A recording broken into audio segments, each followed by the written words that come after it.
know what time it is, man. What up, T? What up, Hot Rod? What up, L Train? Y'all know what time it is, man. It's the Three the Hard Way. Cleveland's finest, y'all. The biggest and the baddest sports show in Cleveland. Hey, we are back. Welcome to another episode of Three the Hard Way. We are in full capacity today. Earlier in the week, myself and Hot Rod, we had to speak on the Myles Garrett trade without the cap, but now we're back all together. So let me introduce my guys. Right away, as I always introduce, is the host of the locker room. The influencer is what I like to call him, Mr. Hot Rod, Rodney Young. What is the deal, Hot Rod? What is going on, fellas? What is happening, Three the Hard Way Nation? Y'all know who this is. It's your friendly neighborhood coach, and as I always say, you may not like what I'm saying, but you will listen. And he is in the house today, the captain of our ship, Mr. Terrence Austin. Let him know, T. What's going on, fellas, and what's going on, everyone out there, Three the Hard Way Nation? I missed you last week, but I'm back, so let's get this ship underway. Let's go. Hey, man, we got a lot of stuff to talk about, and Hot Rod and I spoke on the whole Myles Garrett thing, and I let the audience know, Cap, what you felt about Appreciate the trade, that. but they want to hear it from you, so I'll let you start off with the topic. You know, Myles Garrett, gone. He's with the Los Angeles Rams. Jarrett Verse now is in the house. Give us your thoughts when you first heard about the trade, what you thought about it. Obviously, you've had a couple of days or a week to digest it. Give us your thoughts. Where are you with the whole Myles Garrett deal, man? Before I give you my take, you see Myles throwing out the first pitch at the Dodgers game yesterday. He's I already saw that. embracing himself with the city. Got He's commercials already and everything Yeah, going oh man, on he's now. already embracing What himself is with the the city. deal? Yeah. Okay, L Train. And you guys did a heck of a job on that day. I listened to you Appreciate that you. evening. Yeah, y'all did a great job. Bang up job. Like you two, initially I was shocked. Okay. I was shocked. But moving forward, after I, brought the emotions, all the feelings out of it and tried to look at it from a perspective of it being a business and the Browns have to do what's best for the Browns. Yep. I think both teams, benefited from that trade, okay? We got younger and we saved some money, okay? And then also, too, I think with bringing that young guy in, I think he's going to match with our last 2 years of, draft picks. I think he's going to fit right in, changing the culture in Cleveland with the new coach. I love everything about it, okay? Now, is he a Myles Garrett? No, nobody's a Myles Garrett, okay? But I love, the addition. I love what he's going to bring to the table. And, again, let's roll with it. Also, too, is set ourselves up for next year. We get a pick in the first round, but of course that'll be based on how the Rams do this year. And Yep. I'm rooting for them to lose every game. I am. Yeah, I don't I'm blame rooting for you. them to lose every game because the more losses, the higher we get to pick. What we'll need to pick for, that will happen when that happens, okay? I know that there's some talk, the Cleveland media, once again, and Rod, puts them in their place. They're Yep. already talking this Arch Manning stuff. We'll be ready for Arch Manning. Oh, I'm boy. not impressed with Arch Manning. I'm not saying that the kid isn't going to be great, but Arch Manning isn't somebody I'm like, oh, man, I hope we get. My prayer is that we already have our quarterback in-house, okay, for the future, whether that be Shador or the young kid that we drafted from Arkansas with our last pick, who is a freakish athlete. Yep. Top-notch athlete, and with some work, in a year or two, he may be ready, okay? Yep. So, again, the heck with that Arch Manning talk. But, again, to get back to what you're saying, I'm going to miss Myles' play on the field, and that's it. Myles was no leader. He was no guy that was out front. He was no, I can't really even say he was the best of role models, okay? So, good riddance. You're gone. You're out west now where you really, really can't hurt us. And again, I welcome, the young guy that we got in. He's from Dayton, right? Isn't he originally from Dayton, Ohio? Yep. Yeah, Yeah, his he's from family's Dayton. Yeah. So, hey, welcome. Welcome. We need you. We can use you, and I'm looking forward to it. And again, we didn't win the Super Bowl when we had Myles. We only won 5 games with him last year. So I don't want to hear that the Browns are punting on the season. We're giving up on the season. We didn't win anything with Myles. So That's I'm right. good with, the direction that we're going in going forward. So that's my take. So good luck to you, Myles. And I'm all about the Cleveland Browns. So there you go. Let's go Browns. Good take. That's hot. Yeah. That's hot. What do you got, Hot Yes, Rod? sir. Yeah, well, I mean, we talked about it last week. Like I said, it took me a couple of weeks to get over the initial shock of it. But as Cap just really said, and I agree, Myles Garrett been us with the Browns for years, and they hadn't won anything. Right. You know what I'm saying? And like I said, he's on the other side of 30. He wants to chase that championship. Plus, his lady is out there in L.A. I completely understand it. But for the mainstream media back in Cleveland, people were saying, okay, well, the Browns only going to win 5 games. Look, y'all need to settle down because this is a youth movement. And I completely understand how people are supposed to feel. Well, Myles Garrett can win you 2 games anyway. Okay, great. That's great. He can do that out in L.A. But at this juncture, I think, especially in the AFC North, I think the Browns have a very, very good chance because that is a revamped offense. Okay, it's a revamped offense.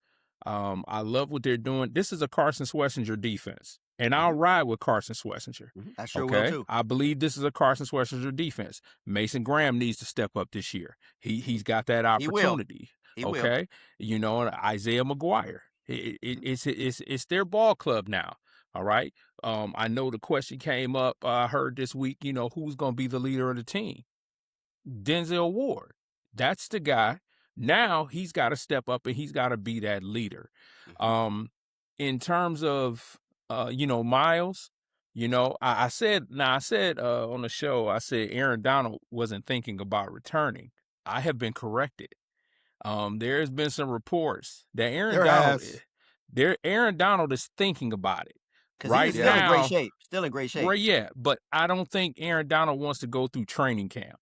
I think Aaron Donald will be a late season addition to the Rams as they start pushing along. Maybe not first 8 games. You might see him the last 8. He's not going to do too much. But anyway, I'm looking forward to the season. I don't think the Browns are tanking. I think Andrew Berry, once again, has, even though he was vilified for trading away Myles Garrett, he's going to continue to be vilified. He was vilified for trading away Myles Garrett and then spending all that draft capital on Deshaun Watson. But look at what he has done. He has rebuilt this organization, this team within a year. He's rebuilt it. He sent Myles Garrett on, and I say this, fellas, I truly believe that he sent Myles Garrett on because Myles Garrett was not bought in to the culture change that was taking place. Of course he wasn't. Nah, he wasn't bought into it, okay? And so because of that, you want guys that are bought into the Todd Monken culture change that is taking place in Berea. Your Quinshawn Junkins, you know what I'm saying? Your Carson Schlesingers, your Mason Grahams, your Casey Concepcions, your Denzel Boston, okay? Because I'm going to tell you right now, this is the last year for Jerry Jeudy. If Jerry Jeudy don't buy in, Jerry Jeudy won't be there. Because the Browns organization want young people who are going to want to be there. So I'm sitting back. I'm waiting. I'm seeing the clips from training camp and the draft capital that Andrew Berry got.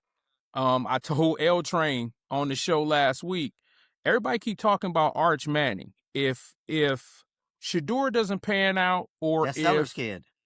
Yep, Lenore Sellers. That's the kid that the Browns should be targeting if they're looking for a franchise quarterback. Okay, and I'm not gonna knock Green, but I think he's a developmental project. But he's huge. He's got a big arm, and he's an athlete. And that's what you need. You need dogs. You need dudes that's in that locker room. So I'm looking forward to this season. Myles, good luck to Myles, but I'm just like you, Cap. I hope they lose every single game so that draft pick is higher and higher. Exactly. And one other thing I want to throw out, on that day, too, I talked to Big Brother Greg, and I want to throw this caveat in there, okay? Not text, we talked. And his thing was, what if the Browns would have maybe opened it up to everybody instead of just dealing with the Rams, okay, with that Myles acquisition. Now, their talk later came out that they had been talking with the Philadelphia Eagles too, okay? But what made the dealing with the Rams, so good was the kid that we got back.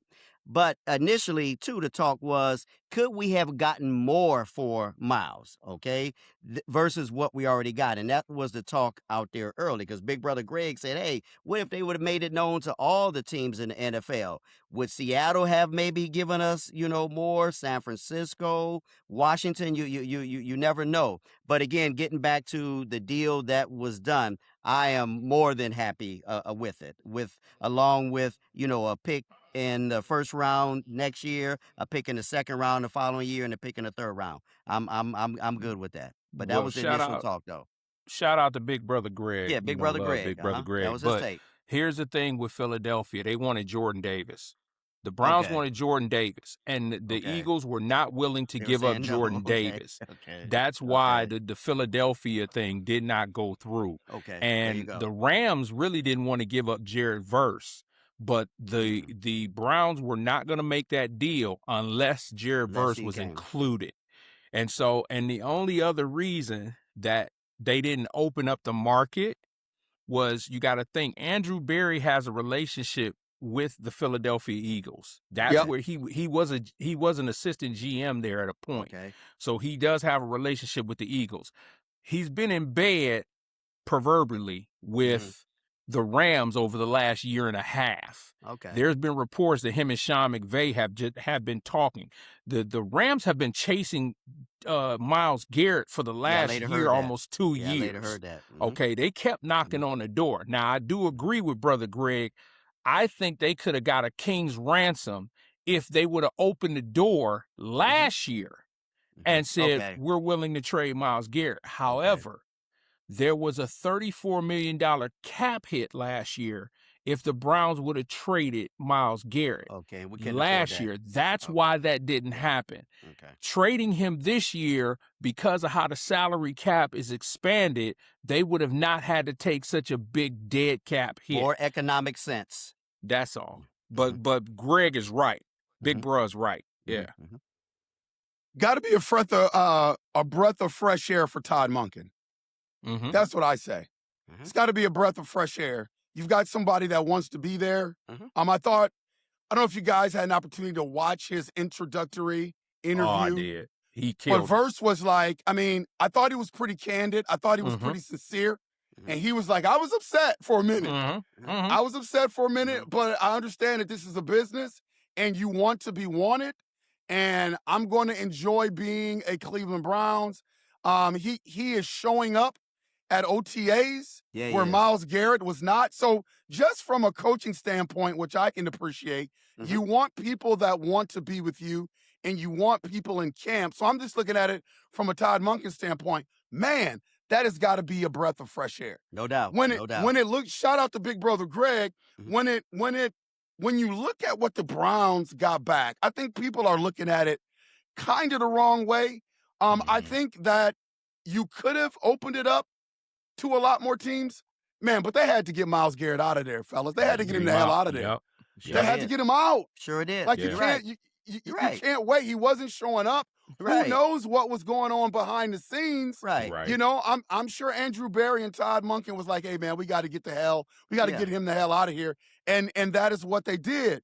Second thing, Jared Verse is a first round pick, guys. Yeah. Yeah. Along with the Cleveland Browns getting another first round pick. So everybody's Mhm. looking at, man, we didn't get enough first round picks. Would you rather have Verse right now or a first round pick?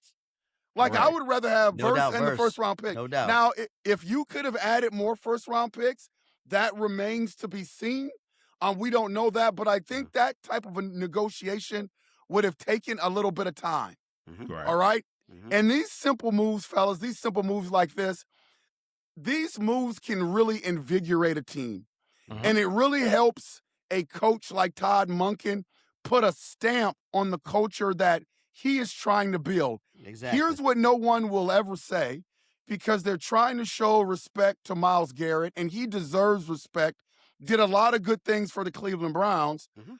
I'm sure right now there's just a different feel in OTAs and I'm mini sure. camps. No doubt. Right. Whether we are a better defense or a worse defense, that remains to be seen.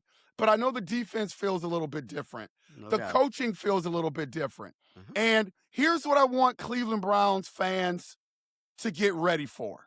Because I know how this feels a little bit being up here in Minnesota. Be ready for Myles Garrett to be a Super Bowl champion next year. I'm not saying that it's going to happen.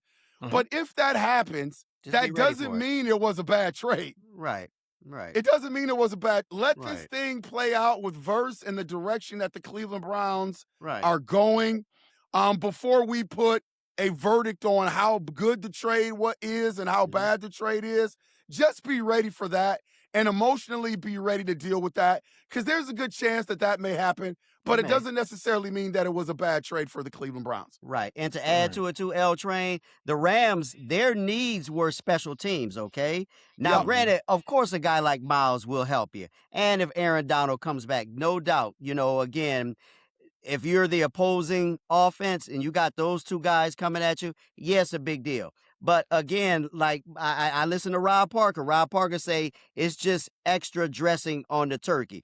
Let's not get, so far ahead of ourselves saying the Rams are a sure lock for the Super Bowl. Okay, you still got that Seattle team out there. That's right. If Frisco is healthy, you still got them. And you have other teams out there in the NFC. And your division in the NFC. The NFC is a beast. So it's not a guarantee. So, yeah, I'll be ready for Myles to win a Super Bowl.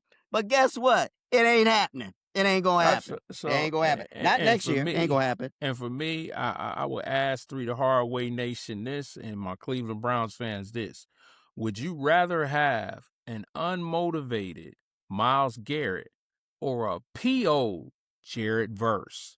I know who I would rather have. Yeah, because now Jared Verse has a chip on his shoulder. And he's like, y'all got rid of me. Okay. Y'all didn't think I was good enough. And like you said, L Train, in that introductory press conference, he said, I'm going to be the best defensive player in the league. Yep. Okay. He has a chip on his shoulder. So I'm looking at it from that aspect. Plus, when you look out there in LA, Stafford, I think, has one more year left. They're all in right now. Okay, they're all in. So once, and that's why, they made the trade. But they also gave up the first round pick. They went and got that quarterback from Alabama, Simpson. They did that because they knew that they weren't going to have any picks after they went and got Myles Garrett. So they already had this in the works. But like I said, good luck to Myles Garrett. Good luck. I think eventually when his career begins to come to that end, he'll be back. I believe that. I believe he's going to finish his career, maybe not as a Ram, but it's something in my heart. I don't know. But I could care less. But to kind of give him a little bit, he's already a first ballot Hall of Famer if he retired today. But he wants that Super Bowl championship. He knows that he knew that the Browns, as constructed right now, were not going to win a championship. So I don't feel super bad because he did that. I just think last year, him going down Radio Row trashing the Browns, that's the thing that I just can't get out of my mind. If he would have handled it the way that he handled it this year, not saying anything, publicly, and that was more professional, I can deal with that. But the way he handled it the year before, and then you turn around and you signed a $40 million, shut up contract, I can't ride with you like that. Yep. Good riddance of you, Myles. Yep. All the good luck in the world to Myles Garrett, man. I hope things work out from him, but we're turning the page on that. Let's transition to our guy that we do have in Jared Verse. Like we talked about the press conference a little bit. We've had a chance to view him a little bit in OTAs, minicamp, whatever you want to call it. Like, what stands out to you about this young man? The one thing that I will say just early on, and I'll give it to you guys, the one thing that stands out to me is how mature he was at the podium. And we've been talking about the lack of leadership at that position. I think he's a potential leader. But Mm-hmm. what are some things that have stood out to you about this young man as you view him, as you study him and watch him in training camp? Okay, I've heard a lot about him, okay? Everyone here knows that I'm a Browns fan, and several people have told me, hey man, you all got a great acquisition, okay? Yep. I'm hearing this from Philly fans, hearing this from Washington fans, Tampa Bay Buccaneer fans, the whole 9 yards, because I haven't really seen him play much. Now, again, I heard the introductory, press conference, that you all spoke about, and I too was impressed. To add to that, his age, okay, his size. And then the other night, I watched a YouTube video of him playing volleyball on the beach in the sand, but they weren't using a volleyball. They were using this big giant medicine ball. And he was getting that thing over the net. And I said, oh my goodness, okay? So I just know very little of him. I'm going on hearsay. Again, I can't say I've seen him actually play in a game. But I'm going to trust, the folks that brought him in, and I'm going to trust, the words that I've heard from other fans about him. Now, this week I'm going to look at more video. I've had my ear to, Cleveland Sports Talk Radio as they've been, talking about, the OTAs and things like that. So again, I'm just excited. I'm excited. And the biggest thing, again, is you got somebody here under a new head coach who is buying in, whereas Myles, the Hall of Famer, great on the field, wasn't buying in. So that's my take going forward. And I'll listen and watch a little bit more. But I tell you, man, summer has just started. Now I just so want to get to the end of the summer so preseason can begin and we can roll into this thing. I'm wishing it was 100 degrees here today in Virginia. I'm waiting for the fall football season in cooler weather. That's where I am. Yeah. So everything that I've researched since, now I'm home for a little bit, I heard a story is where Sean McVay had to tell Jared Verse to relax because he's so hyper. He's his motor. Okay. And then, he's talking trash to his teammates. That's just how he goes. Now, coming from a football standpoint, Jared Verse was playing more of an outside linebacker in LA, because they were running more of a 3-4, 3-down lineman, 4 linebacker. So Jared Verse had the athleticism to be able to play an outside in slash linebacker. Is that why he reminds you of TJ Watt? Yes. Hot Rod, you're saying? Okay. Yes. Okay. Yes, he does. Because now, but Jared Verse is bigger, and he does have the ability to put his hand, in the ground. But here in Cleveland, they're going to play more of a 4-3. So he's going to be more of a 4-3 end. Now, for those that think that he's going to be on that wide 9, which is way outside of the offensive tackle, that's the way Myles Garrett played. Right. He's not going to be that. He's going to be more inside, closer to that outside, to that left tackle. But he can stand up and he can put his hand in the ground. You know what? I'm going to backtrack a little bit. Maybe not TJ Watt. Maybe more Micah Parsons, because that's how Micah Parsons played. He can play standing up, but he can also put his hand in the ground. So he's not Micah Parsons, but more kind of that ilk. And so... Hot Rod, let me interrupt you for a second because I hear this term all the time. You're the football guy, so educate us. Like, when you talk about standing up or putting your hand in the ground, like, what is the difference for fans out there that are watching us that doesn't understand the significance of that? Like, what does that mean, putting your hand in the ground and standing up? Yes. Yeah, okay, so standing up, for me, and when I was coaching, standing up gave that defensive end slash linebacker the ability to see in the backfield. Okay. It gave him the ability to be, and there's a lot of defensive players who got that great first step, a la Micah Parsons. Myles Garrett could have stood up if he wanted to, because his first step was like that. But when you got your hand in the ground, there's more kind of like a track stance. It's more of an explosiveness coming off the edge. And so with somebody like Jared Verse, when you look at his film, the times that he's put his hand in the ground, his first step, he comes off powerful with his first step. Okay. Now, it going back to standing up, it sometimes is better when you have in that 3-4 defense, having him stand up, because there's a lot of times that 3-4 edge linebacker has to cover a running back out of the backfield. Okay. Yep. So it'd be better to have them stand up. That way they can see if that running back flares, now they go get him, as in compared to a 4-3, where now you got him down because that Sam linebacker behind him more than likely, or a nickel corner, has the running back out of the backfield, and his responsibility is just to go get the quarterback. So what would I do with Jared Verse? I put his hand in the ground and just let him go, because you got Schlesinger back there, you got Williams back there, you got guys back there who can cover. You put Jared Verse's hand in the ground and let him go. Just let him go after the quarterback. And he's also good in the run game. But that's the difference between standing up and having a hand in the dirt, is more of scheme and more of sight. Okay. So. Yeah, I have been a Jared Verse guy since he's entered the league. Being an NFC guy covering the Minnesota Vikings up here, he's been a terror against the Vikings, and he's also been a terror against the NFC.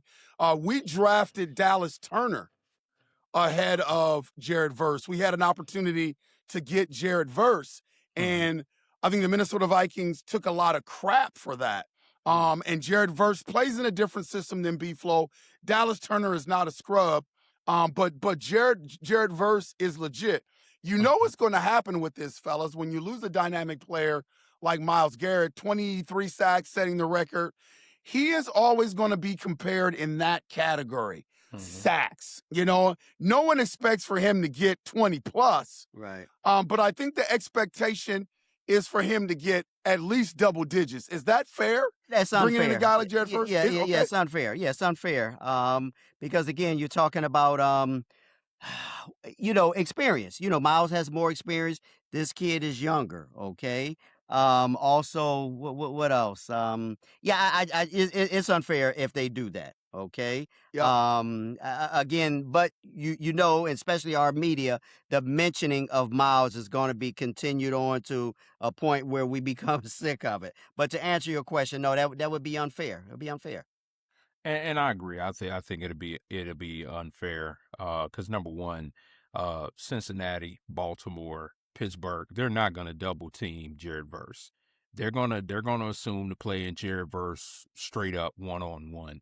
Whereas I think I heard somebody say Joe Burrow and Lamar Jackson was jumping for joy when they heard that Myles Garrett had got traded. Yeah. But Jared Verse is still going to be a game wrecker. I look at it like this: if I could get 6 to 8 sacks from Jared Verse, if I could get 5 from Isaiah McGuire, if I could get a couple inside, I'm fine. It doesn't mean Jared Verse got to come out and get 12 to 15 sacks. Now, if he gets off like that, fine. But it's a new scheme for him. Like I said, we just talked about it. He's coming from a 3-4 to a 4-3. And it may sound simple, but it's not. That's hard, man. Yeah, shifting from one defense to another. So he's got to have some acclimation time to getting used to being a 4-3, edge rusher, end. So I think, 10 or more sacks, you put that and we know how some Cleveland Browns fans are. Well, and I was glad that he came in and said, listen, Myles Garrett wears a size 13 Nike. Right. I wear a size 13, I'm not coming here to fill his shoes. Right. Okay. Right. And I'm glad he said that, because that's going to kibosh the media from trying to compare him to Myles Garrett. And Micah Parsons said this.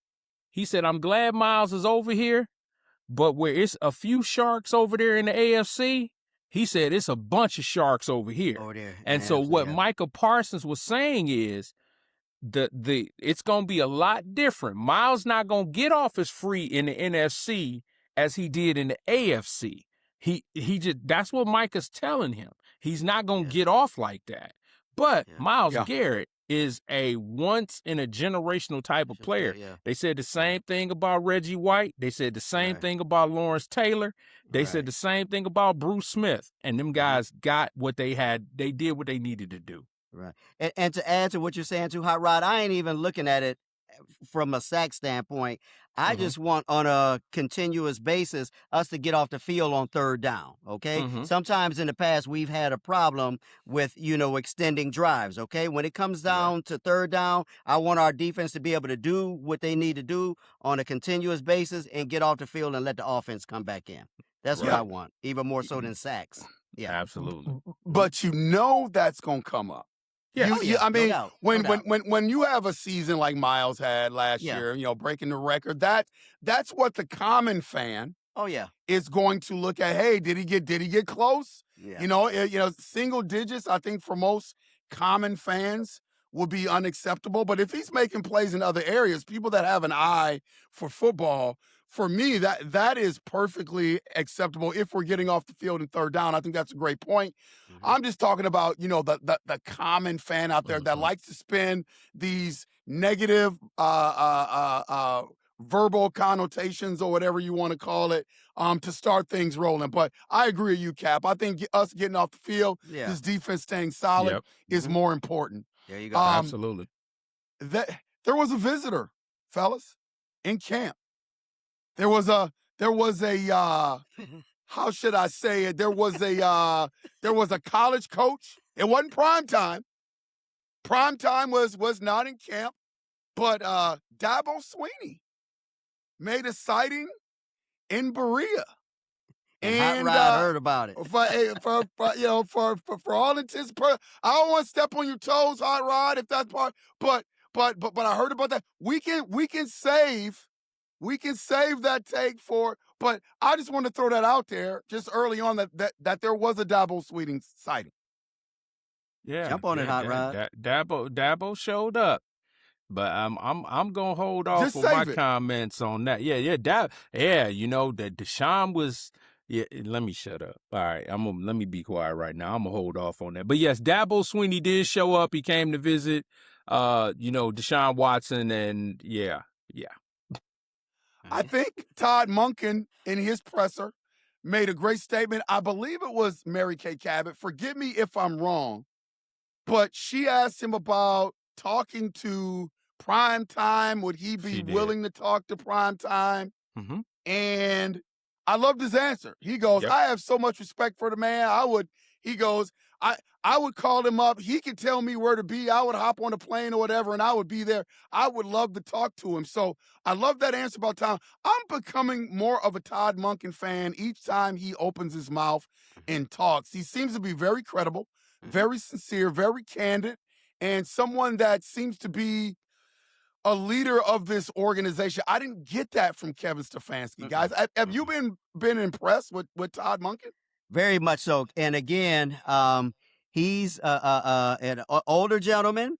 This is his first shot at a head coaching job, and he wants to get it right, okay? He came in from the jump saying, again, everybody's going to get a chance, everybody's going to compete, and I'm going to put the best players on the field, for this football team.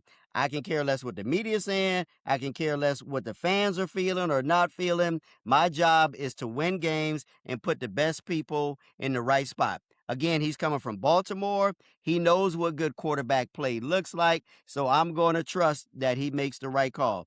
Again, if it's Deshaun Watson under center, I'm good with it, okay? I know we want to be about the youth movement and, see what the youth have. I get that. But he's got to win football games because we don't want to be crying. I know I don't want to be crying in my cereal every Monday morning after a Browns loss. I'm tired of that. I get up. We're tired of that. So I want to win. We want to win with whomever. Again, I don't care if it's Donald Duck under center.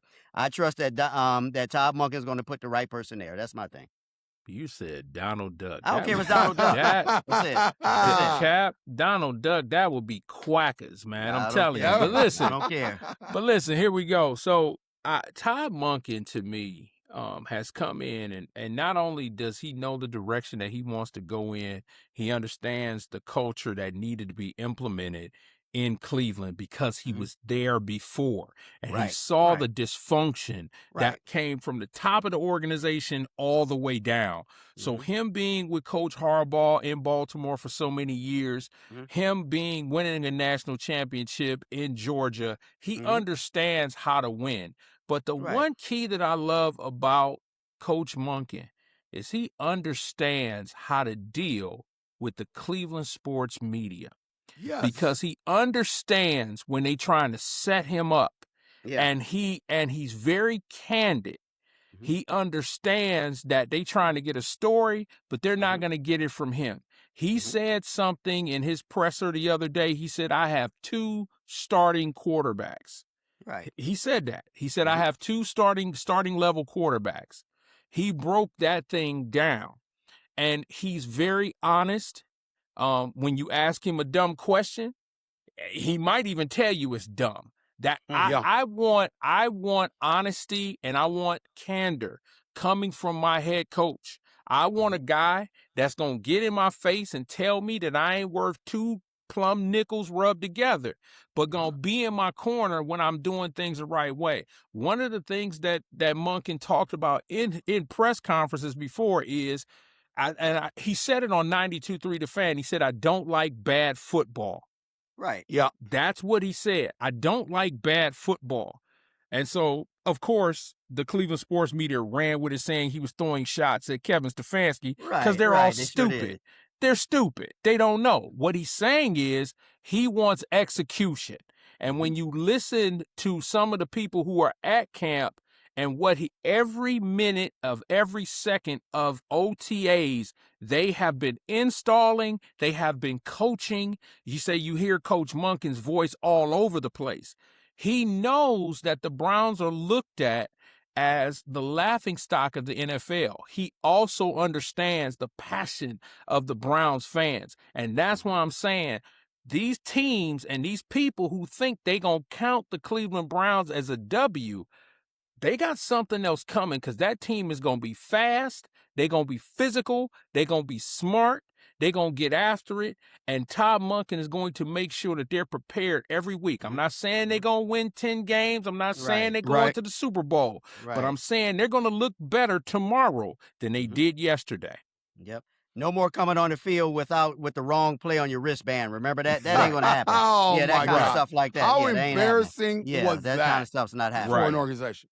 Right. Fellas, I'm gonna hit you with 3 statements. I'm gonna hit you with 3 statements. Let me know whether you're buying, you're selling, or you're holding this. All right. Really think about these statements. All right. My first statement is the Cleveland Browns are closer than people think to being Super Bowl champions. Are you buying? Are you selling? Or are you holding that? I'm gonna hold that. Okay. Yeah, I'm gonna hold that and leaning toward buying it, but I'm gonna hold it. I'm gonna stand firm Okay. and hold it. What you got, Hot Rod? So I'm going to hold it. You know, of course, I always have to separate my fandom because every year in my fandom, yeah, we're going to the Super Bowl. But now more because I've coached for so many years and because I watch the game differently now, I'm going to hold it. I'm going to hold it because this team is young. They're going to make some young mistakes. There might be 1 or 2 games that they lose because of inexperience. And I understand that, and I'm willing to deal with that. So I'm going to hold right now. Okay. I was going to hold it, but I'm going to buy it. I think they're close. I think people, especially with the Myles Garrett trade, I think people think the Browns are going to be garbage. You know, they didn't get the sexy head coach. So I think, you know, that's part of it too. I think they are closer to being a good team than what people think. And I agree with both of you guys. I think they're going to really surprise some people in the NFL. Second one, for people that are on the other side of the fence, the Cleveland Browns needed a complete rebuild. Are you buying, selling, or holding that? I'm gonna hold that. We didn't need a complete rebuild. We needed some tweaking. We needed some people out of the locker room, a la Myles Garrett and some others. So we just needed a little tweaking. So I'm gonna hold that as well. Not a complete rebuild. No. I'm selling that because it wasn't a complete rebuild. Andrew Berry rebuilt the offense. The defense was still is still like a top 10 defense. even though Jim Schwartz is not there. There's still pieces there, even though Myles Garrett is gone. So I'm gonna sell that. Paul D. Podesta is gone. Kevin Stefanski is gone. Is that addition by subtraction? That's the way I'm looking at it. I agree, There you go. So no, it wasn't a tear down to the screws and rebuild. It was just tear some of the floorboards out and replace. That's how I see it. Definitely I'm Paul going to D. sell Podesta out of there. Definitely Absolutely. I am selling it because I think they needed to shed some money. I think they need to look at things financially, but that doesn't mean a total tear down to the stud rebuild. So I think Andrew Berry, I think you said it earlier in the show, Hot Rod. I think he's doing a pretty good job in terms of just putting things in place where you don't have to have that total rebuild. So I am selling that. And then my last one is Shedeur Sanders will be QB1 day one. Buying, selling, or do you need to see more? Are you holding it? I'm going to sell that because I think Watson, from all reports, I think Watson is the man that's going to have the job based on his experience and the fact that they say he's healthy now and he's got his strength back in that shoulder and he's throwing the deep ball. So I think Watson is going to, be the guy. And again, I'm okay with that. I'm straight up selling it. And here's why I'm selling it. I'm selling it because they talking a whole lot about Deshaun Watson in camp, and Deshaun Watson looks fabulous with shorts and a T-shirt on. True. When them real bullets start coming at him, We'll see. and then listening to Zach Jackson of The Athletic, he's still throwing balls in the dirt. He's still making bad reads. So my thing is this. I think what the Browns are doing is trying to get him up to speed to possibly do a deal. Okay?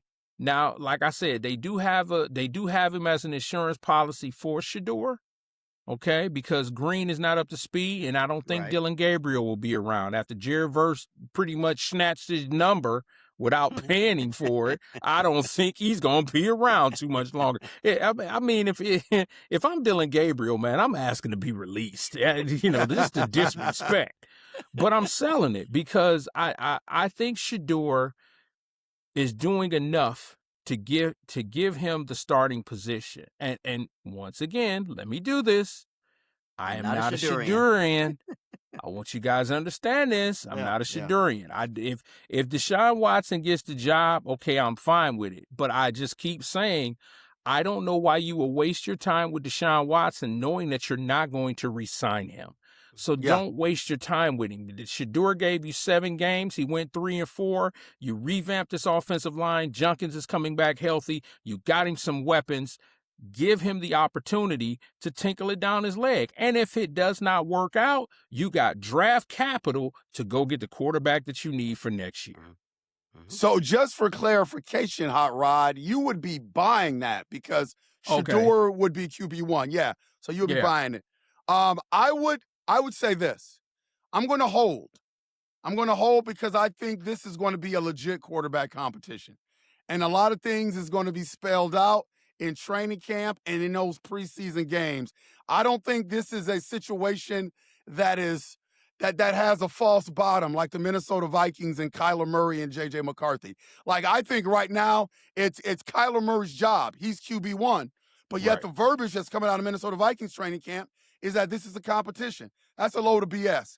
I believe that in Cleveland, that they are going to take a really good look at Deshaun. They're going to take a really good look at Shedeur and may the best man win. So I'm a hold right now, but I am hoping that they go the route of Shedeur because just of the rookie contract and the potential and finding that franchise quarterback, I'm always going to go that route, fellas. That's just kind of the way I'm wired when it goes to these quarterbacks. Gotcha.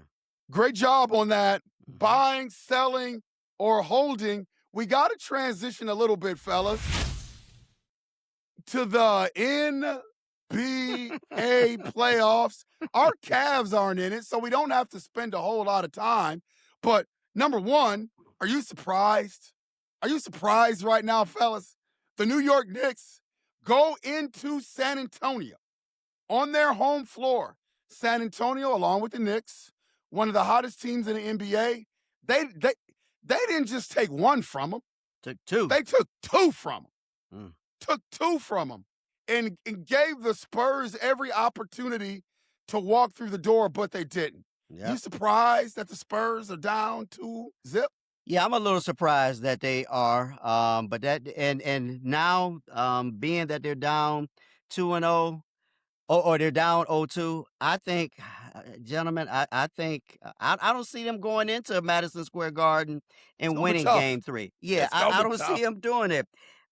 Cat, is playing lights out. Okay, That's Cat the is key right keeping. there. Yeah, he's keeping Wemby out of the paint. He's That's keeping the him out of the key. paint, and his role players, Anunoby and Bridges, they're playing their role, man.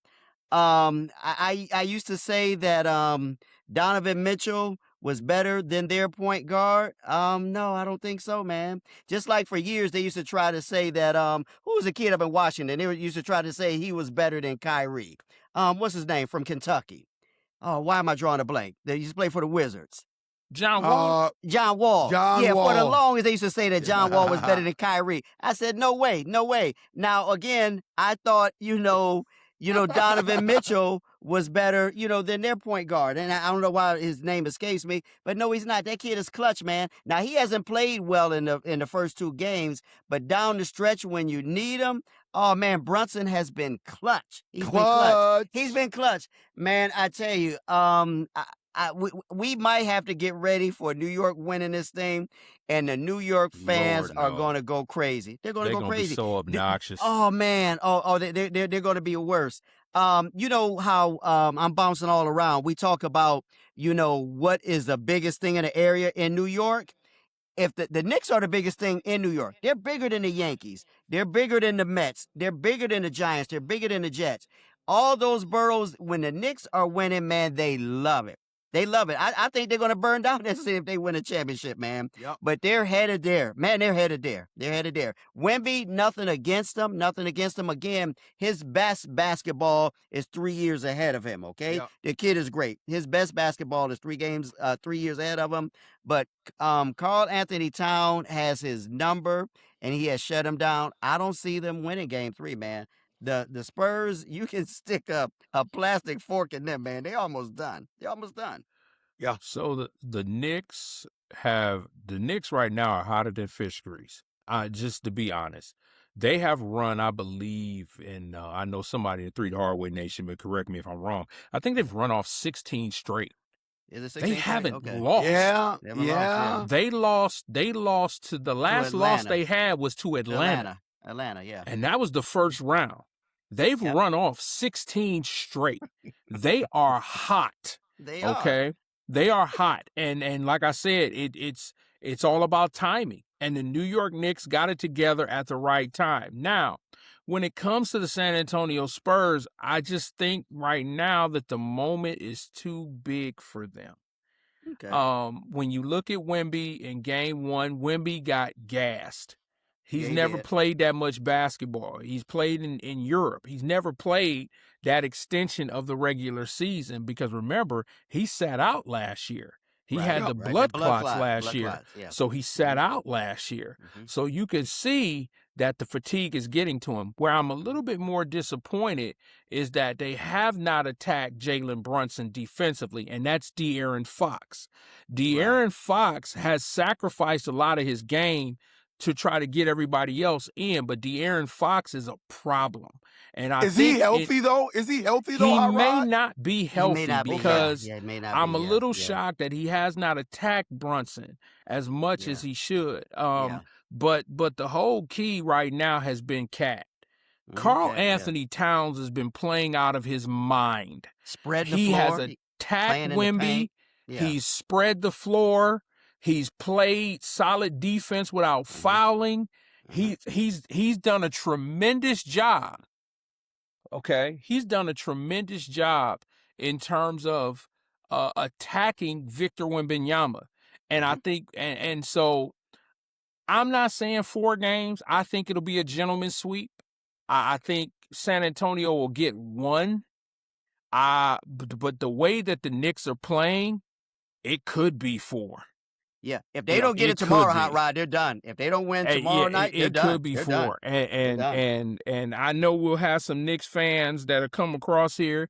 The Knicks that is the most obnoxious fan base in the NBA. And looking at them now, you Fat Joe, Spike Lee, Stephen A. Smith, it is about to be the most obnoxious fan base.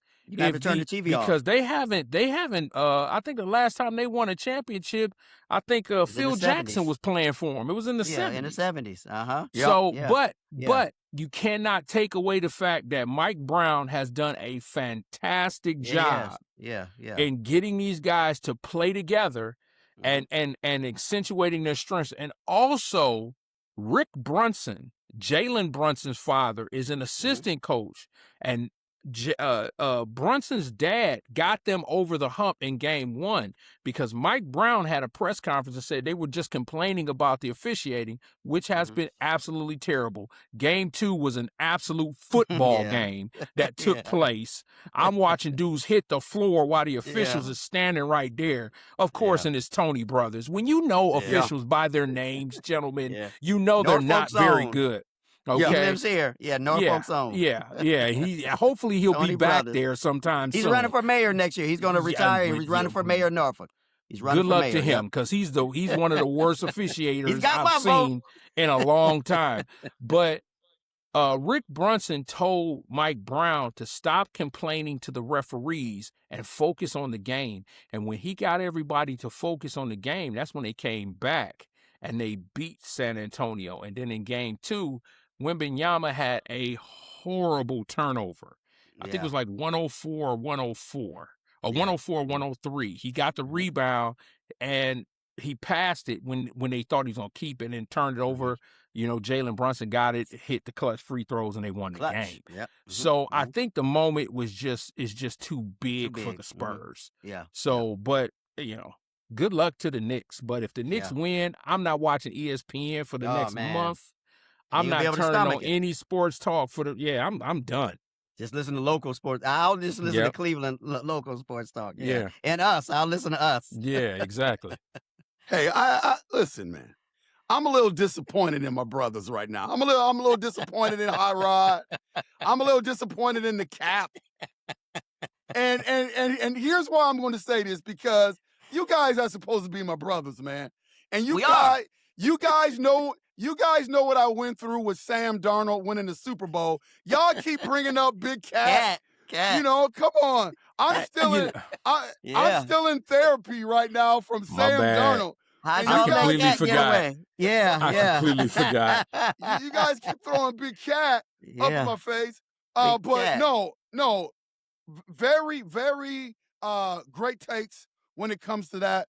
Fellas, I'm looking at it like this, and I've got a hot take for you, right? Because I know the direction the wind is blowing right now, fellas, and this is setting up to be one of the biggest letdowns ever.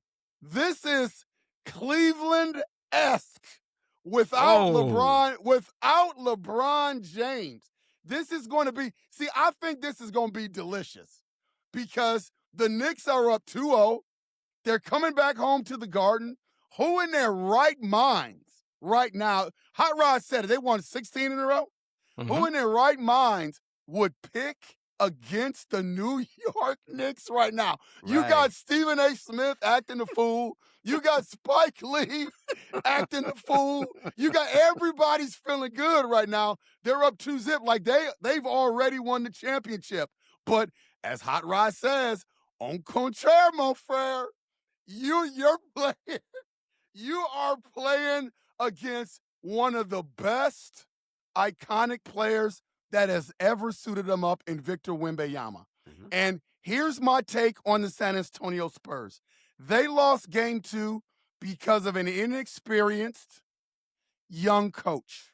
Mm-hmm. Coaching is coaching no matter what level you coach at. I've never coached in the NBA, but on that rebound where Victor Wembanyama turned it over should have been a timeout called. Yes. You got to get everybody on the same page. That turnover never happens if you get that board and you call a timeout. Timeout, right. 95% of coaches would have called a timeout in that situation. He did not. They got the turnover. Brunson goes to the free throw line, hits the free throws. Then the last play of the game, great play drawn up by the coach from the San Antonio Spurs. Everybody is focusing on, man, they got the look that they wanted, but coaching one-on-one, you got to give yourself an opportunity to get an offensive rebound and give yourself 2 chances. Like, you can't draw a play up that takes so long where your last shot is your last shot, especially when you have a 7'5" guy that you can throw the ball up to for a quick shot. I have no problem with the design of the play. I have a problem with the time management of the play. Okay. And I think that ended the game for the Spurs. But listen to me, guys. As long as they have Victor Wembanyama and as long as they have the crew that's behind him, man, they've got a shot. The Spurs are a good enough team where they can win 4 in a row against the Knicks. I know it doesn't seem likely. I know it doesn't seem likely. But I remember a few years back, those Cleveland Cavaliers were down 3-1 to Golden State. At the time, the best team ever to suit it up record-wise. No one would have expected that the Cleveland Cavaliers would have come back and then go to Game 7 and win it on Golden State's floor. I'm just saying, I am not picking the Knicks right now. Okay. I'm still rolling with the Spurs. If the Knicks are going to win it, they better get them tonight. Yeah. If they don't get them tonight, they're Or tomorrow opening the night. door. I think it's tomorrow night they play. Tomorrow Monday night. Sorry. Yep. Sorry. Yep, they better get them tomorrow night. And Harper needs to play a little more and a little better. And then I don't know what's going on with Cornette, and them trying to figure out his minutes. So again, like you say, L Train, it's something about coaching, and you said it last week. He's got some, big shoes to fill in that organization. Okay. Yes. So that's a tough spot that he's in, also too with those young players who are hungry. And it probably took everything out of them to beat the Thunder. Okay. So they're still coming off of that too as well. At the end of the day, they're still humans. And that Knicks team is just red hot. Like Hot Rod say, they're hotter than fist grease, not fish grease, FIS grease. Yeah, fist grease. Yeah, they're hotter than fist grease. Yeah, they are.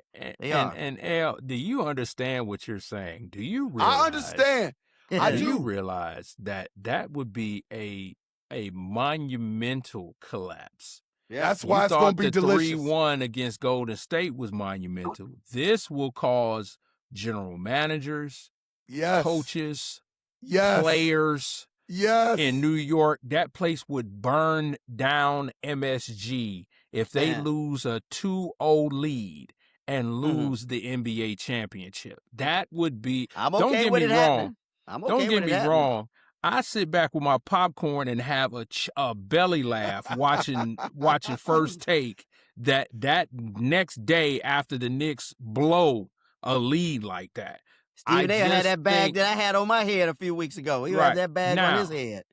And with the Karl Anthony Towns thing, I completely forgot that he was with Minnesota until you said Sam Darnold. So, but the thing is that Cat is playing now the way he should have been playing in Minnesota. And I think exactly what happened with that was, Minnesota chose Rudy Gobert because Rudy was the better defensive player. Also, there's some salary stuff, and I get that. But Cat is playing the way that I think Minnesota envisioned him to play. Okay. And I think the biggest thing with Cat that's gotten Cat over the top is because he hasn't committed silly fouls. He's stayed in the game. And like I said with Victor, I think Victor, even though he's an alien, I think he hasn't seen somebody like Cat before. Because Cat can take you inside and Cat can also hit outside. If I'm coaching Victor Wembanyama to go against Karl Anthony Towns, I'm telling him this: step back. If he hits the outside shot, bless him. Play him for the drive. On the defensive end, take him straight to the post. Victor would have a jump hook. Nobody's going to block that. Okay, and Cat is going to foul because Cat, as Kendrick Perkins says so eloquently, he don't know how to move his puppies. That's why he slaps a lot. But if I'm going to acquiesce to the basketball guru. If you think that the Knicks are going to give up a 0-2 lead, okay, I don't bet much, but I will go on FanDuel and I will put my money down on the San Antonio Spurs. And when I'm on the beach in Cancun, we can go ahead and record from there, guys. Yep. Listen, man, a blind squirrel finds a nut every now and then. I think franchises that are cursed or that struggle, I don't believe in curses and struggles. I believe that franchises who are who they are, and sometimes they can't get out of their own way because of the pressure. The players in that locker room for the New York Knicks, they're never going to say it. But right now, being up 2-0, they are under a lot of pressure. They lose the game tomorrow night, it becomes 2-1. That pressure increases. The Spurs win another one, it gets tied. That pressure increases. I just think that the reason why this is all exciting right now is there have been multiple chances and multiple failures where those New York Knicks have not come through. Yeah. And I think that, again, if they're going to get the Spurs, they better win tomorrow night. They better win. And for Minnesota Timberwolves fans, they got after me when I said that Karl Anthony Towns trade was not a good trade. And they're understanding now what I'm talking about. You never trade a guy that has unique talents, and that's a dog, and that's what Karl Anthony Towns is. And I'll leave people with this. Kevin Garnett, Kevin Love, Andrew Wiggins, and now Karl Anthony Towns, leaving the Minnesota Timberwolves, having a chance to win a ring. Not a good look for the Minnesota Timberwolves organization. Wow. Not a good look. Wow. Okay. Not a good look. All right, fellas, a little bit of NBA action. We got to transition into, hey, man, our coach's rant of the day. I kind of tickled it a little bit, but we're going to throw it to Hot Rod. Hot Rod, your coach's rant, man. What up? What do you got? So I held my tongue. Yes. Dabo Swinney showed up at Brown's OTAs to go see Deshaun Watson. That wasn't the biggest problem. And he met with the head coach. That's not the biggest problem.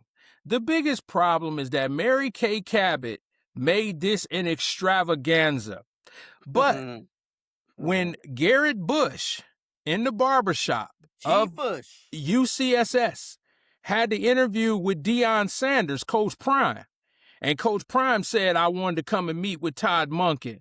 Everybody was hanging him and Coach Prime in effigy because Coach Prime wanted to come out and he wanted to talk to Todd Monken as a coach that coached Shedeur, as a father who's been a father to Shedeur. Then all of a sudden, he got drugged through the ringer. Okay, because that's not professional. That's not what he's supposed to. But then all of a sudden, here comes Mary Kay Cabot with Dabo Swinney, and he's all over the press. Let me tell y'all something. If y'all have that same energy, same venom, same vitriol when it came to Dabo Swinney. Dabo Swinney didn't show up when he was a Texan. Now, all of a sudden, because Prime said, I'm going to come see about Shedeur, now Dabo Swinney comes out. Dabo Swinney got enough problems because his team, Clemson, they suck. Okay? They're terrible. He needs to spend more time recruiting than he is coming to Cleveland, wanting to hang around OTAs. So I'm telling you right now, the Cleveland sports media again, specifically, Mary Kay Cabot. You falling in the Tony Grossi range. Tony Grossi is at least smart enough right now to back up off of it. You want to keep pushing this narrative. You want to keep pushing as if you got some type of main sources in the organization. But when you listen to Todd Monken and how he addresses you, you don't have sources. coaches. You shooting bullets in the wind, hoping something lands. You're making up narratives. And I need Mary Kay Cabot to listen real closely. You don't have any sources in the organization anymore. All your sources are now in Atlanta. That's where they are. They're all down in Atlanta. So stop making up stuff. Stop. Oh, Deshaun Watson, he's in the lead. How do you know? How do you tell me anything that you know about football? Tell me the X's and O's, because I question every reporter that reports about the Browns. I question their knowledge of NFL protocol and NFL football. I question it. And it's not just Mary Kay. It's the majority of them. You don't know anything about football, but you're constantly reporting on it. Okay, Jason Lloyd, you don't know nothing about X's and O's. Adam the Bull, you don't know anything about X's and O's. Mary Kay, Tony Grossi, you don't know anything about X's and O's. Emmett Golden, you don't know nothing about that. So if you have not played the game, if you have not coached the game, then stop reporting as if you are the end all of the game. And so because Dabo Sweeney showed up, had the same energy when Coach Prime walks through the door. There you go. And that's my coach's rant. There you go. Woo, Way to go, tell Hot us Rod. how Be you fair. really Be fair. feel. Be fair. Hot Rod. Hot Rod, let him have it. Hot Rod, take a breath, man. Take a breath. Take a breath, Take a breath. Hot Rod. Take a break. All Take a right, sip hey. of this. Coaches rant from Hot Rod. Hey, we got transition. We're looking for some people. Got some APBs. We're looking for some people. Cap has been out looking for some people, putting people out on assignment. We have some APBs. Caps, what do you got, man? I got some APBs. Remember, do not approach these people. They're dangerous. Don't approach them. I'm going to start with Chet Holmgren, but I'm going to remove the H and just call him Set Holmgren. He played 33 minutes in that game 7, only scored 4 points. He looked like a deer who was scared to death. Wemby just pushed him all around. Set Holmgren, where you at? 33 minutes and 4 points. APB out on him. Hey, but Marcus told me, don't just pick up my guy. You got to add your guy in there too. James Harden in game 4, 33 minutes, 12 points. I thought again this year, James Harden was going to right the ship and be better in the playoffs. Boy, was I wrong. I was wrong. So James Harden, where you at? APB out on your behind. James Harden. Next, I'm going to go to baseball. Cal Riley, where you been, Cal? Where you been? Your bat speed is slower. Your hard hit hard ratio is down. You're batting a measly 161. Come on, Cal Riley. Where are you? Where you at? Where you at? Now, your Seattle Mariners are still winning, but you're not helping them. So somebody go find Cal Riley. He is playing terrible. Sticking with baseball. Another player out there on the West Coast, Fernando Tatis Jr. They're paying you all that money in San Diego. All that money, okay? Now, hey, the other day you hit your first home run. Hit your first home run, okay? They need more out of you, Tatis. They need more out of you, okay? Now, again, remember the year before you were banned because, they found some dirt in your urine. Something's going on, man. 1 home run. So, Tatis, where you at? Where you at? And last but not least, I got a whole team. The New York Mets up there in New York, okay? Now, y'all are sliding under the radar because the Knicks are winning. You all have a $1 billion payroll. Everybody's making $1 billion on that team, only for you all to be in last place. Okay, I'm going to ball this one up and shoot. I'm going to shoot this one. New York Mets, where you at? So, all of them, APB out on all of them. If you see them, 1-800-THE-CAT. Give me a call. Give us a call. You can call L Train. You can call Hot Rod. And we all at a 1-800 number. APB. Go get them. Go get them. Don't approach them. APB. New York Metropolitans. Love it, Cap. Love it, Cap. All right. We're going to go to start one, bench one, cut one. I had a mystery Brown of the week, but I'm going to save that. I'm going to save that for next week. I want to get to this start one, bench one, cut one. Now, fellas, I'm gonna mess with your emotions a little bit. I told you that. I want you to put a lot of thought into this because I know it's gonna be hard. When I looked at it, it was pretty hard for me. But we're gonna talk about Cleveland's best sports moment. You know what? No, I'm gonna change the title. Cleveland or Ohio's best sports moment. Okay. All right. And I know we've kind of touched on this a little bit with other topics, but this is going to be a little bit different. All right. So here it goes.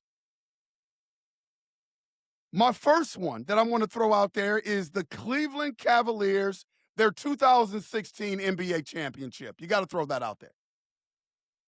2016 NBA championship. My next one is people were so hurt in Cleveland, man. You got death threats with Art Modell taking the Browns to Baltimore. But the Cleveland Browns return. Think about the Cleveland Browns return as a sports moment. So you got the Cleveland Cavaliers, 2016 NBA championship. You know what the Cleveland Browns means to the city of Cleveland and how heartbroken fans were when they left. The Cleveland Browns return. The next one is Ohio State's 2014 national championship. Ohio State's you know what the Buckeyes mean to Ohio. Oh, yeah. And to win that natty, whoa, it's tough. And then, this is for the Cap, because I know he's a baseball guy, the Cleveland Guardians, at that time, the Cleveland Indians, 2016 American League Championship. Wow. Start one, bench one, cut one, Cleveland and Ohio's best sports moments. Oh, boy. Okay. Give me a second.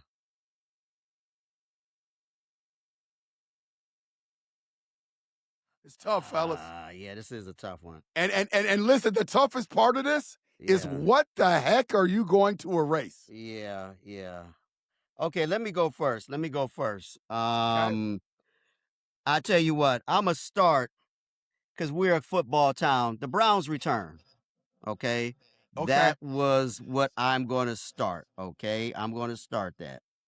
I'm going to bench 2016. Okay. However, that was that felt the best for me. Okay. That felt the best. I still have the Kyrie Irving ringtone on my phone.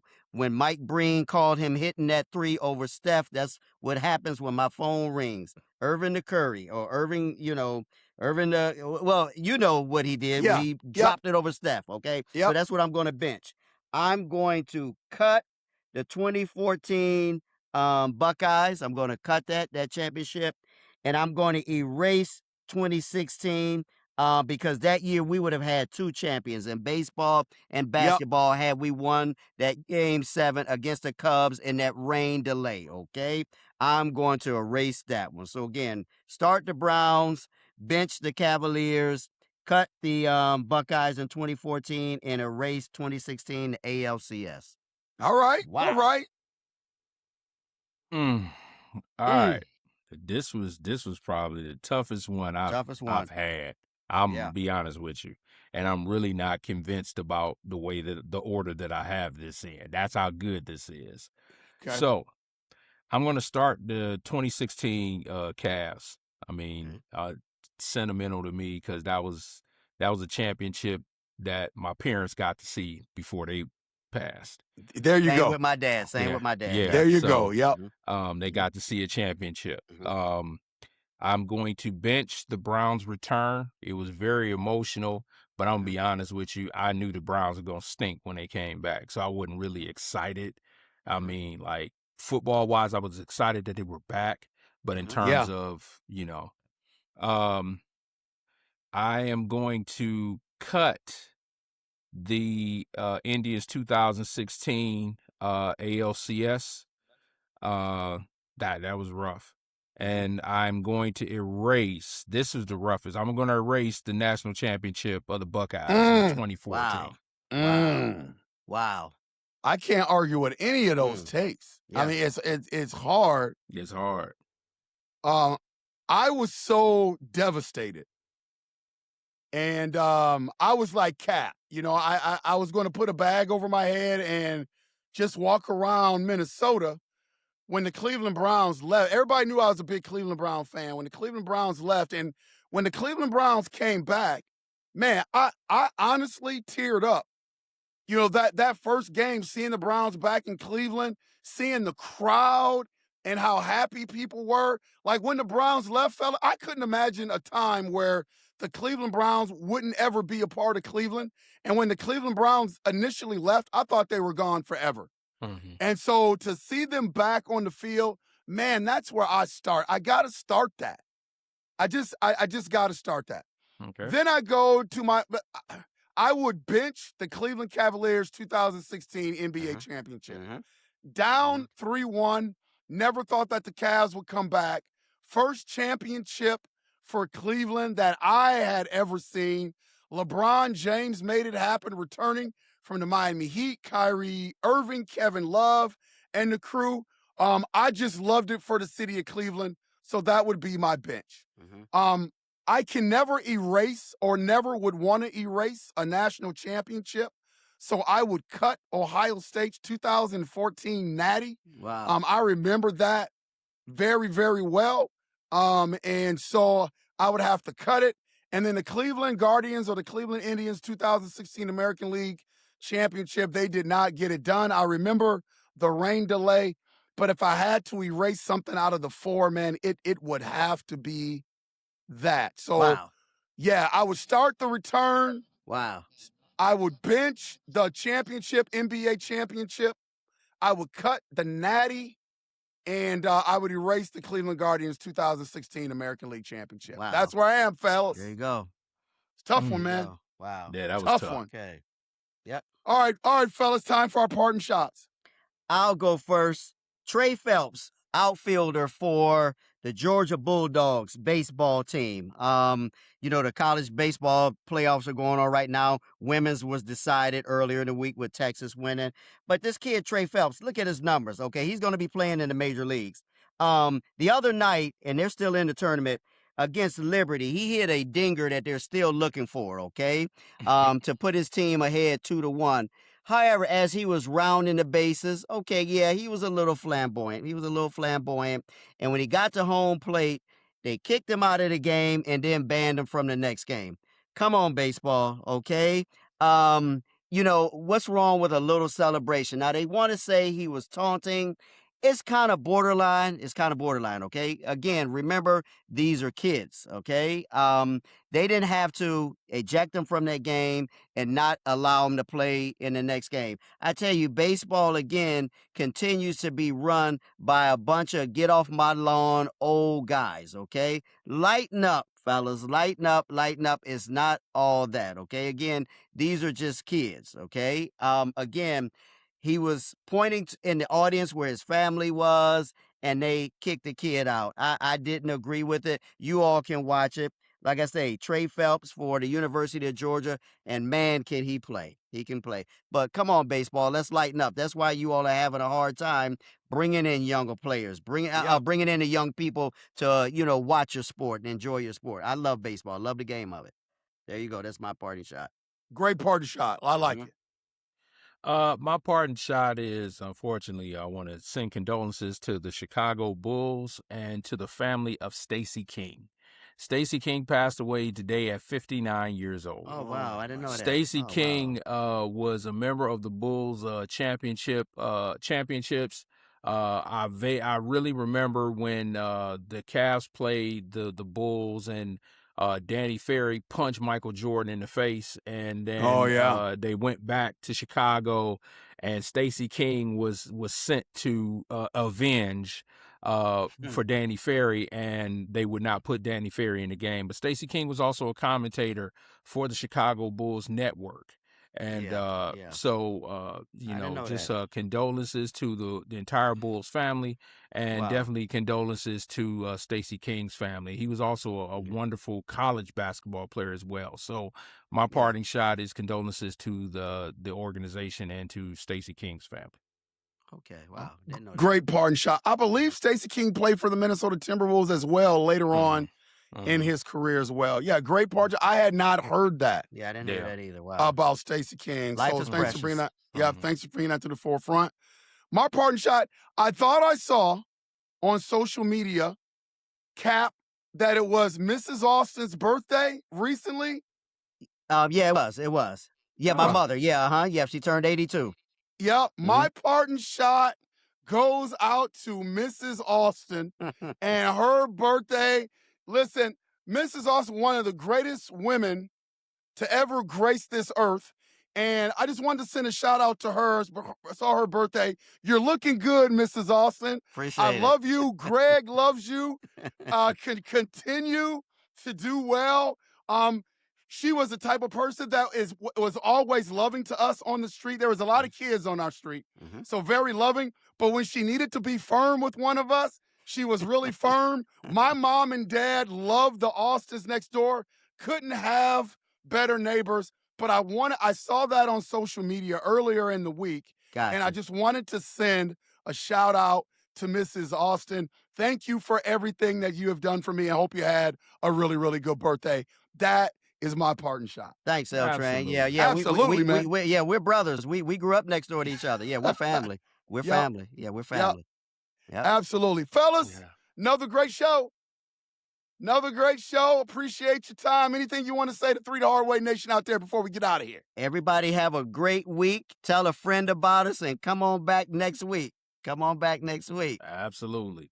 Absolutely. Love on somebody. Tell somebody you love them. Don't always go. assume that they know. There you Yep. go. There you go. Like, subscribe, share, and next time you log on to watch 3 The Hard Way, bring 3 people with you. There you Bring go. 3 people with you. Keep putting stuff in the comments. You know that we'll hit back at you. This has been 3 The Hard Way, and we will see you when we see you. Everybody have a blessed week. Thanks for watching. Don't forget to like, subscribe, and share.